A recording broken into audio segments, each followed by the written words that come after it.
Sweet, little spicy. So damn good.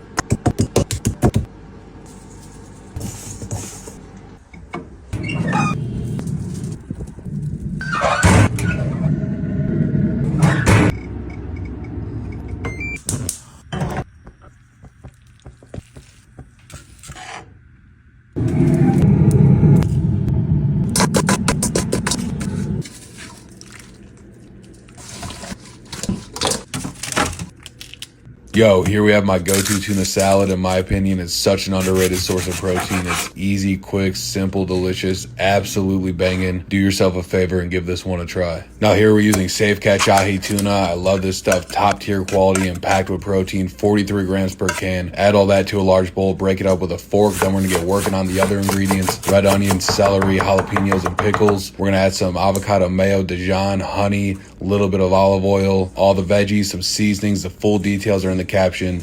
Mix it till it's well combined, taste and adjust accordingly. Store it in the fridge for up to 4 days, and boom, you're good to go. Yo, here we have some Prairie Fresh Nashville hot sausage tacos with a pico de gallo topped with a creamy dill pickle sauce. Now I know you're probably wondering, what the heck is up with all this pickle business? So good. Well, let me tell you. So I partnered up with Prairie Fresh for their Prairie Fresh and Pickle contest, and you already know I had to get in on the action myself. I've always loved the flavor and heat from Nashville hot spices paired with the refreshing coolness and crunch of pickles, and of course some kind of nice sauce to bring it all together. Now usually that comes in the form of a sandwich, but as you can see today, we're switching it up with tacos. Now we want to see what you can bring to the table. All you have to do to enter is create your own pork and pickle dish, share it on Instagram, tag Prairie Fresh, and use hashtag Prairie Fresh and Pickle contest. 3 winners will be selected and receive cash prizes along with their recipe published to the Prairie Fresh website. For more info on this awesome contest, check out the caption and head over to the link in my bio. Yo, here we have a bison kimchi hash. It's easy, simple, delicious, packed with flavor. As someone who works out in the morning, I love it for a post-workout meal. Make sure you check it out. So damn good. What I love about recipes like this is the leftovers reheat really well, so I like to make extras. That way I have breakfast for the next few days. Just throw it in a skillet, make some eggs. Nice and simple. Anyways, dice up those potatoes, cut up the green onions and kimchi. We're gonna cook the bison first, season it. The full details are in the caption. Once done, remove that from the skillet. Then we're gonna add in some ghee. Let those potatoes get a head start. Season them. Then go in with the green onions and kimchi. Give it a mix. Then we're gonna add back in the bison along with some Korean barbecue sauce. Let all that cook together for a few minutes, and boom, make some eggs to go on top, and you're good to go. Yo, check out these chicken chorizo breakfast quesadillas. Absolutely incredible. Serving them up with a creamy cilantro jalapeno lime sauce. Make sure you save this one for later. First things first, we're going to make the sauce. That way the flavors have some time to come together. The full details are in the caption. Once done, we're going to place that in the fridge. Now we're going to get a large skillet going over medium heat, spraying with avocado oil. We're going to drop in that chicken chorizo, break it up, and let it cook for a few minutes. Then we're going to add in our diced peppers and onions. Once those are looking good and about done, we're going to get cracking on those eggs. We're going to scramble them up, add them in, keep mixing frequently until they're cooked through. We're going to season with taco seasoning for some extra flavor. Once everything's looking good, we're going to remove all that from the pan. From here, all that's left to do is make the quesadillas. More avocado oil, tortilla, cheese, our chorizo egg mixture, more cheese. Close it up, get both sides nice and crispy. Repeat till you run out of ingredients, and boom, you're good to go. Yo, this cheesesteak loaded potato bowl was hands down one of my favorite things I've ever made. It's easy, simple, delicious, packed with protein, perfect for a post-workout meal, lunch, or dinner. Highly recommend giving this one a try. First things first, we're going to dice up our potatoes and get those in a large bowl. Hit them with olive oil and the seasonings. The full details are in the caption. Give them a good toss onto a baking sheet. Into the oven at 425 for about 30 to 35 minutes. While those are cooking, we're going to get started with our peppers and onions. We're going to dice everything up and get those going in a large skillet over medium heat and a little bit of olive oil. We're going to season with salt, pepper, and garlic powder. Make sure you give those a good toss. Next, we're going to take our steak and slice it up nice and thin. Once the peppers and onions are about done, remove them from the pan, crank up the heat, add in a little bit more oil, then add in the steak. We're going to season it and let it cook for 4 to 5 minutes, and add in some minced garlic, Worcestershire sauce, and those peppers and onions. We're going to let it cook for another 3 to 4 minutes together, and boom, all that's left to do is take your potatoes out of the oven, assemble your bowls, and enjoy. Yo, this Greek chicken bowl is hands down one of my favorite meals to make during the week. It's easy, simple, packed with flavor, great for meal prep. Highly recommend you give this one a try.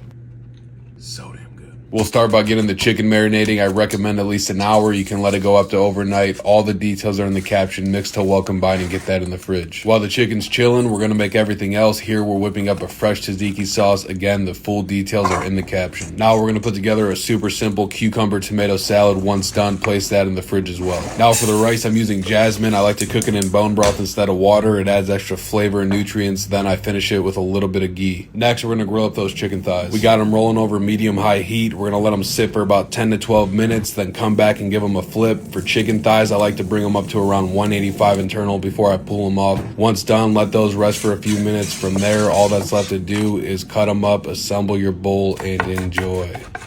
Yo, take your canned tuna to the next level with these scallion garlic tuna burgers. They were insanely delicious, easy to make, packed with protein. Highly recommend you give these a try. I guarantee you won't regret it. So damn good. First, we're going to start by making the tuna burgers. We got 3 cans of Safe Catch ahi tuna, 43 grams of protein per can, which is why I love it. Add that to a large bowl along with all the other ingredients. The full details are in the caption. Now make sure everything's mixed together really well. Then we're going to make some burger patties. You want to make sure they're all equal size. Once done, we're going to place those in the fridge to chill for a little bit and firm up. Next, we're going to make our honey sesame slaw. The full details for that are in the caption. Just mix everything together till well combined, then place that in the fridge as well. Last but not least, we're going to make a super simple sweet chili sriracha mayo. Just combine all the ingredients, then set that aside. From here, we're going to get a large skillet going over medium heat, dropping in some butter. We're going to fry our burgers for about 4 minutes or so per side. Build that nice beautiful golden brown crust. Once done, take those off, toast the buns, assemble your burgers, and enjoy. Yo, here we have an easy, simple, delicious lemon, garlic, and herb chicken pasta. I made it using stuff I already had on hand. It didn't take too long at all, making it perfect for a weeknight dinner. Do yourself a favor and give this one a try. So damn good. Starting with some chicken breasts, we're going to season those with a garlic and herb rub. The full details for that are in the caption. Get those on the grill over medium-high heat. We'll come back in about 10 to 15 minutes. In the meantime, I'm going to make the noodles. I'm using fettuccine. You feel free to use whatever you want. Back to the chicken, we're going to give those a flip. Now while the chicken's finishing up, we're going to put together the sauce. We got a large skillet going over medium heat, dropping in some butter, fresh minced garlic, and a diced shallot. Let that cook for a few minutes, then we're going to add in our baby spinach, cook that down. Yes, I'm using jarred sauce. I don't want to hear shit. We're going for convenient purposes. Mix all that till it's well combined. Take the chicken off once it hits 165 internal. Let that rest for a few minutes. In the meantime, toss those noodles in the sauce. Make sure it's well combined. Slice up that chicken and boom, you're good to go. Yo, we're back with another comfort classic. Here we got smoked and braised beef shanks over a bed of chunky mashed potatoes. Insanely delicious. Great bang for the buck. Just look at that shred. Doesn't get much better than that. You got to give these a try. Now, let me start by saying that beef shanks do not get enough love. They're much more affordable than short ribs or chuck roast, and they come out phenomenal every single time when cooked right. Once we got these seasoned nice and heavy, we're going to get them on the smoker at 250 and let them roll for a couple of hours to build that nice layer of smoky flavor. In the meantime, we'll get working on some other stuff, dicing up the veggies. We got celery, carrot, onion, and shallot. Add all that to a bowl for later. Now it's time to take these off and get them ready to braise. We got a Dutch oven going over medium heat, adding in some olive oil. We're going to saute the veggies for a few minutes, then add in some minced garlic. Next, we're going to add in some tomato paste, followed by the seasonings. The full details are in the caption. Make sure everything's well combined, then add in the beef shanks along with a whole bottle of red wine. Pop on the top. We're going to place these in the oven at 325 for 2 to 2.5 hours. For the mashed potatoes, I'm going with a super simple chunky style, leaving the skin out. I'm going to cut them up, boil until fork tender. Should take anywhere from 10 to 15 minutes. Once ready, strain them, then add them back into the same pot, adding in butter. We're going to mash and mix, then going with sour cream. I'm doing all this kind of to taste, so adjust to your personal preference. Fresh grated parm. We'll finish with seasoning, salt, pepper, and garlic powder. Mix that in, and boom, you got the perfect bed for the beef shanks. All that's left to do is plate everything up and enjoy.